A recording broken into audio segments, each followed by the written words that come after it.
Assalamualaikum warahmatullahi wabarakatuh. Anak-anak, sekarang kita ketemu lagi dalam praktikum analisis titrimetri dan gravimetri, masih dalam konsepnya titrasi asidimetri.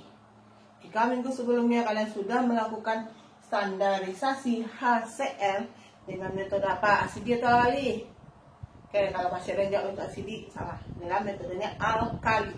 Karena pada penetapan HCl dengan menggunakan alat standar basah, maka metodenya adalah alkalimetri. Tapi untuk sekarang, untuk penetapan kadar Na2CO3 dalam soda abu, kita baru menggunakan titrasi asidimetri. Apa itu titrasi asidimetri? Ingat, asidimetri kata dasarnya adalah asam. Berarti larutan standar yang diketahuinya adalah asam. Digunakan untuk apa? Menentukan sebuah basa atau garam yang bersifat basa. Oke, kita mulai dengan praktikum kita hari ini. Penentuan kadar Na2CO3 dalam soda abu. Prinsipnya di sini, titrasi asidimetri dalam penentuan Na2CO3 menggunakan larutan standar HCl dengan menggunakan indikator MO, itu metil oren, dengan range pH-nya 3,1 sampai 4,4 dan TAT-nya berwarna oranye. Kenapa dipilih range pH-nya 3,1 sampai 4,4? Nah, karena TAT-nya nanti adalah berada pada suasana asam.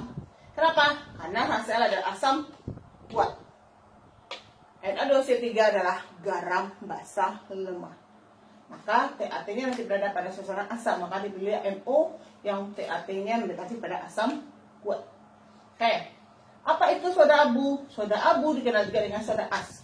Itu mengandung hampir 99,3% Na2CO3 dalam kandungannya, yang merupakan bubuk putih yang larut dalam air.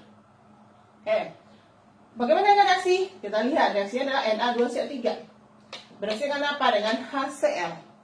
Maka pada reaksi ini Na2CO3 turun menjadi Na+ dan CO3-2. HCl turun menjadi H+ dan Cl-. Maka Na+ akan bereaksi dengan siapa? Dengan H+. Mau dia? Tidak, karena dia sama-sama positif. Dia tidak mau. Maka dia akan bereaksi dengan Cl yang bermuatan negatif. Na+ Cl- terbentuklah NaCl. Nah, lalu CO3-2 dengan H+. Ini -2, ini H+, maka terbentuknya H2CO3. Reaksi ini belum sarah, setelahnya kita sarahkan. Kan sini Na-nya 2, maka sini kita beri koefisiennya 2. Jadi 2 NaCl. Maka di sini diberi juga koefisiennya 2 supaya Cl-nya sama. Dan kamu perhatikan H2CO3 ini zatnya itu tidak stabil. Dia akan langsung terurai menjadi H2O dan CO2. CO2 ini soda yang sering kamu minum. Jadi kalau kamu suka minuman soda itu dihasilkan dari gas H2CO2 yang terurai. Di gas CO2 boleh kamu minum, tapi jangan pernah minum gas CO, karena CO itu berbahaya. CO karbon monoksida itu beracun, CO2 karbon dioksida itu tidak beracun. Oke, jadi ini reaksinya. Berapa Be dari Na2CO3? Karena Na2CO3 merupakan garam yang terdiri dari Na+ dengan CO3-2, garam berbeda valensi, maka Be-nya sama dengan Mr/2. Karena Be-nya sama dengan Mr per valensi plus 1 dikali valensi min 2. 1 kali 2, tapi tidak perlu positif negatifnya kan, maka 2. Maka Mr-nya per 2. Mr Na2CO3 adalah 106 gram per mol. Sedangkan valensinya ada 2, sehingga diperoleh Be-nya adalah 53 gram per mol. Ya, jadi beda kalau Mr adalah gram per mol, kalau Be adalah gram per mol. Ini nanti akan kita gunakan. Apa saja guna Na2CO3 itu? Bisa dalam industri sabun, industri gula, obat-obatan, industri makanan, dan berbagai macam lainnya. Karena dia banyak fungsinya di sini. Dalam pengembang kue juga sama dipakai juga. Oke, jadi itu yang akan kita tetapkan dalam penentuan Na2CO3 dalam soda abu. Sekarang kita masuk pada skema kerja. Apa itu skema kerja? Skema kerja adalah sebuah skema yang memudahkan kita dalam melakukan pekerjaan, di mana sebuah perintah-perintah berupa kalimat-kalimat tersebut kita jabarkan dalam bentuk gambar, sehingga Dengan gambar kita akan lebih mudah bekerja. Pertama kali apa?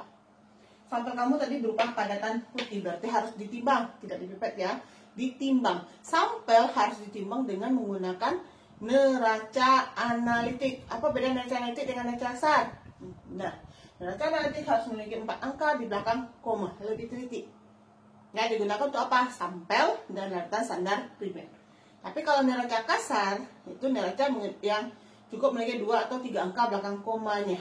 Penimbangannya ya, digunakan untuk apa? Neraca standar sekunder, tersier, dan untuk pembuatan regen atau bereaksi. Ya, itu perbedaannya. Ingat, jangan lupa ya. Jadi kita timbang 0,2000 gram soda abu. Penimbangan diizinkan itu kalau untuk sampel boleh plus minus 0,009. Ya, kalau untuk sampel ya, jadi boleh plus minusnya 0,09 gram. Oke, ini boleh diizinkan. Kalau untuk larutan standar primer tidak, 0,002 gram. Ini atau 0,9 miligram.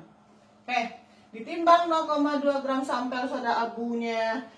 Kamu masukkan langsung, kamu larutkan, langsung kamu masukkan ke dalam Erlen Meyer. Karena kita menggunakan penimbangan langsung, tidak ada menggunakan pengenceran.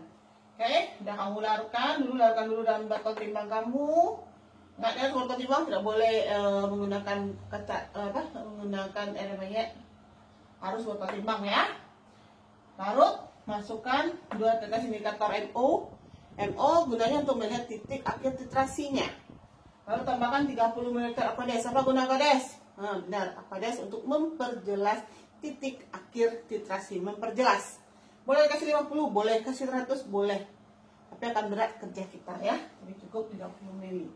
Lalu dalam elemen ini kita titrasi dengan menggunakan HCl yang telah distandarisasi. Dia seharusnya kita gunakan 0,1 N, tapi tergantung berapa HCl yang kamu dapatkan ketika kamu standarisasi pada minggu lalunya pada pada standarisasi HCl dengan menggunakan borak. Oke? Titrasi sampai ke AT-nya berwarna oranye, itu perubahan dari kita gunakan metil oranye merah menjadi oranye. Ya. Titrasi ini kita lakukan 2 kali, berarti kamu harus menimbang sampelnya 2 kali. Karena kita langsung tidak menggunakan pengenceran. Ditimbang 0,2 gram sampel, ini 2 buah, masuk ke Erlen Meyer, titrasi, dapatkan datanya. Ingat datanya harus 2 angka belakang koma untuk penyimpanan. Jangan 2 kali bentuk. Oke? Satu, bagaimana cara menghitung kadar NaCO3? Itu kadar NaCO3 adalah volume kali NaCl sebagai larutan standar kamu dikali dengan BeNa2CO3 dikali 100% per gram sampel, itu gram si soda abu kali 1000. Oke, kita lihat. Misalkan data yang kamu peroleh itu volumenya 16,10 ml. NaCl kamu ternyata dapat 0,0994 molek per liter. Ini ya sesuai dengan berapa yang kamu dapatkan ketika distandarisasi. Dikali BeNa2CO3. BeNa2CO3 adalah 53 gram per mol. Kali 100%. Dibagi sampai misalkan sampai terima oleh kamu ada 0,2002 gram. Oke, maka kali 1000 ml per liter. Kita lihat satuannya apa yang habis.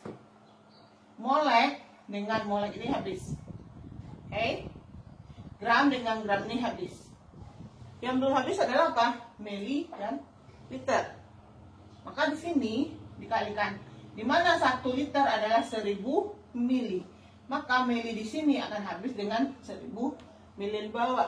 Liter per bawah ini akan habis ini karena liternya akan naik ke atas. Apa satu tertinggal? Satu tertinggal adalah persennya, persen. Maka yang didapat data seperti ini, dapatkan kadarnya sekitar 42,37%. Oke, ini untuk data kadar 1. Kamu cari untuk kadar 2-nya berapa? Nah, kamu punya 2 data kan, jadi Na2CO3 yang kedua kamu berapa? Cari lagi. Nah, setelah dapat ini, nanti kamu rata-ratakan berapa kadar yang diperoleh, ya, berapa kadar diperoleh. Lalu kamu uji KTT-nya dengan menggunakan, kalau data kamu hanya 2, kamu gunakan RPD saja. Oke, di mana RPD adalah nilai mutlak. Jadi nilai persentase X1 kamu ini dikurang persentase X2, kalaupun ada tanda positif negatif itu tidak berpengaruh karena nilai mutlak garis lurus itu mutlak. Dibagi dengan rata-rata dari X1 tambah X2 nya berapa kali 100%. Jadi harus kamu hitung. Jadi kamu hitung berapa kadarnya, hitung kadar rata-rata, hitung RPD nya. Karena kita gunakan 2 data. Tapi kalau untuk 3 data baru kita gunakan RSD. Oke, sekarang kita gunakan RPD saja. Ada pertanyaan untuk anak-anak ibu? Kalau ada pertanyaan silakan diajukan di kolom chatnya. Nah, itulah praktikum kita hari ini. Yang jelas di sini adalah melatih tangan kalian sinkron antara tangan dengan mata kalian. Nah, dalam melakukan titrasi bukan lihat skalanya, nak, tetapi lihat warna yang terjadi. Ingat, ketika pertama kali kamu menitar, ketika turun larva sandarnya, itu warnanya tidak akan muncul. Kenapa? Karena obatnya masih warna indikatornya belum akan berubah, karena ini masih sedikit zat penitarnya. Oke, ada yang belum muncul. Nah, maka itu berarti masih jauh TAT-nya. Tapi kalau sudah muncul warnanya, tapi warna yang muncul di elemennya itu cepat hilang, itu berarti sudah mendekati setengah titrasi. Tapi kalau warna yang muncul ini sudah mulai lama hilangnya, berarti itu mendekati TAT. Maka tolong hati-hati, jangan dibuka kerannya besar lagi, dibuatkan tetes demi tetes. Tapi kamu tetap mengaduknya. Mengaduknya adalah berlawanan arah jarum jam. Dia akan membuat bulat-bulat berarah jarum jam. Ya, terus kamu ingat, kalau kamu maju mundur, dia akan terbentuk semacam apa? Percikan. Itu akan berbahaya. Nih, ini nanti kalau gambar lengkap, di sini ada klemnya, ada sandarnya ya. Oke, cukup sekian untuk penentuan kadar NaCl3 kita dalam soda abu. Cukup kan, ucapkan Assalamualaikum warahmatullahi wabarakatuh.